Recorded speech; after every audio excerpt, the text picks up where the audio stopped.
ओम गं गणपतये नमः।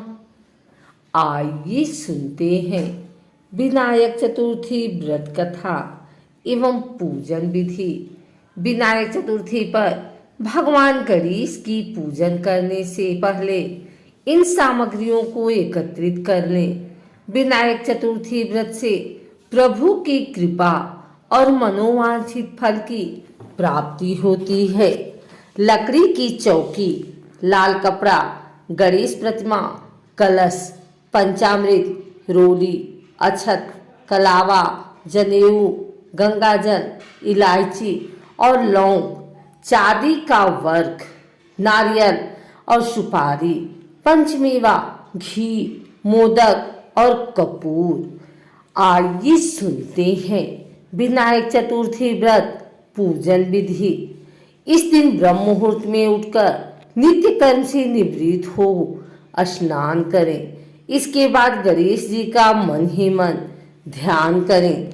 विनायक चतुर्थी व्रत का संकल्प लें। इसके बाद मंदिर के स्थान को साफ करें और भगवान गणेश की मूर्ति स्थापित करें। गणेश जी की पूजा व स्थापना करते समय मुंह पूरब या उत्तर दिशा की तरफ होना चाहिए। अब दीपक जलाएं और भगवान गणेश को सिंदूर से तिलक करें। भगवान श्री गणेश को तुलसी नहीं चढ़ाना चाहिए। उन्हें शुद्ध स्थान से चुनी हुई दुर्वा को देकर चढ़ाना चाहिए। पूजा में भगवान गणेश को पंचामृत, चंदन का लेप, लाल अधूल या कोई अन्य फूल, दुर्वा, घास, कुमकुम, अगरबत्ती और धूप आदि का भोग लगाया जाता है। भगवान गणेश को ओम गं गणपतये नमः मंत्र बोलते हुए 21 दुर्वादल अर्पित करें। बहुत से लोग इस दिन व्रत रखते हैं और पूरी विधि विधान से गणेश जी की पूजा करते हैं। भगवान गणेश जी का व्रत रखते हुए पूरी विधि पूर्वक पूजन करें और आरती करें। विनायक चतुर्थी के दिन मोदक या लड्डू का भोग जरूर लगाएं। पूजा के बाद संकटनाशक गणेश स्तोत्र, गणेश चालीसा, गणेश पुराण आदि का पाठ करें। विनायक चतुर्थी व्रत व पूजा के समय किसी प्रकार का क्रोध और गुस्सा नहीं करना चाहिए। यह हानिप्रद सिद्ध हो सकता है। कथा के अनुसार एक बार माता पार्वती के मन में एक ख्याल आया कि उनका कोई पुत्र नहीं है। ऐसे में वो अपने मन से एक बालक बनाती हैं और उसमें प्राण दान देती हैं। फिर उस बालक को आदेश देकर कि चाहे कुछ भी हो जाए, कटा में कोई प्रवेश न कर पाए। यह कहकर माता कंदरा में स्थित कुंड में स्नान करने चली जाती हैं।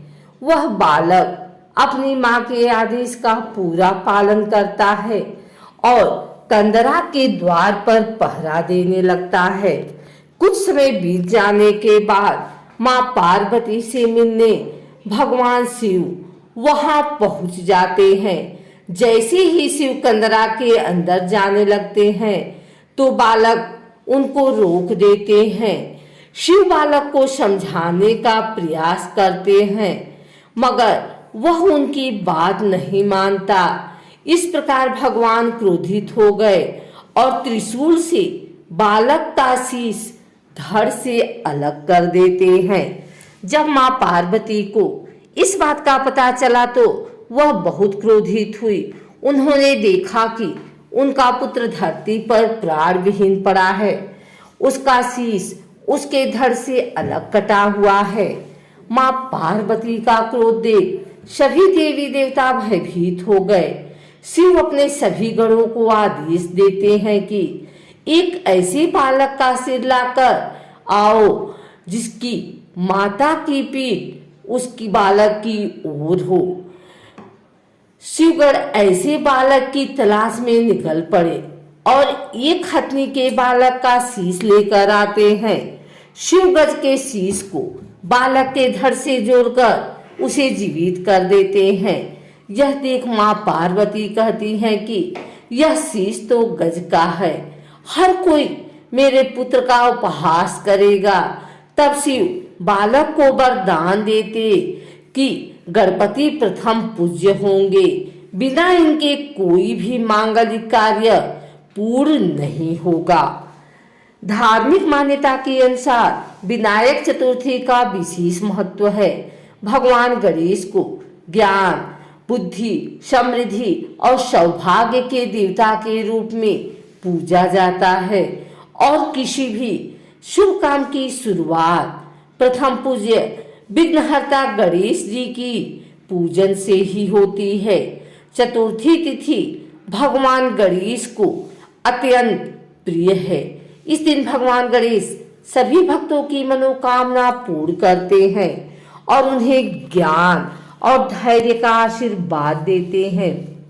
विनायक चतुर्थी का व्रत वे लोग रखते हैं जो रिद्धि सिद्धि यानी धन विद्या, निपुणता आदि की अभिलाषा रखते हैं, जबकि संकष्टी चतुर्थी व्रत जीवन के सभी बाधाओं को समाप्त करने का उद्देश्य से किया जाता है। इस दिन भगवान गणेश की पूजा करने से सभी समस्याएं दूर हो जाती हैं। चतुर्थी तिथि को भगवान गणेश की पूजा करने से कार्यों में किसी भी तरह की कोई रुकावट नहीं आती है। इसलिए गणपति महाराज को विघ्नहर्ता के नाम से भी जाना जाता है। विनायक चतुर्थी के दिन चंद्र दर्शन का भी विशेष महत्व होता है। मान्यता है कि सूर्योदय के शुरू होने वाला विनायक चतुर्थी का व्रत चंद्र दर्शन के बाद हो सकता है। इसलिए विनायक चतुर्थी के दिन चंद्र दर्शन जरूरी होता है।